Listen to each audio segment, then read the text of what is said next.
हिंदवी स्वराज्याचे संस्थापक छत्रपती शिवाजी महाराज यांच्या जयंतीनिमित्त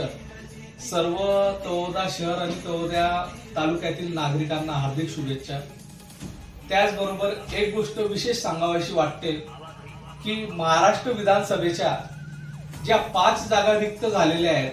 त्या 5 जागेपैकी एक जागा शिवसेनेच्या वाटेला आलेली आहे आणि त्या जागेवर नंदुरबार जिल्ह्याचे संपर्क प्रमुख माननीय चंद्रकांतजी रघुवंशी यांना जर शिवसेना पक्षप्रमुख माननीय एकनाथरावजी शिंदे साहेब तथा मुख्यमंत्री महाराष्ट्र राज्य यांनी जर विधान परिषदेचं अधिकृत उमेदवार म्हणून तिकीट दिल्यास आम्ही तळोदा तालुका आणि तळोदा शहर शिवसेनेमार्फत तळोदा शहराचे आराध्य दैवत रोकडमन हनुमान मंदिर यावर एक नवस केलेला आहे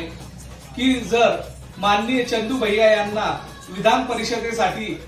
जर आमदारकीचं तिकीट दिलं तर आम्ही 1.25 क्विंटलचे लाडू त्या हनुमान मंदिरावर चढवू आणि तळोदा शहरात आणि तालुक्याच्या नागरिक त्याचबरोबर नंदुरबार जिल्ह्यातील सर्व नागरिकांच्या वतीने ग्रामदेवत जे हनुमान मंदिर आहेत त्यांचा आम्ही नवस फेडू याची आम्ही मान्यता करतोय। जय हिंद, जय महाराष्ट्र।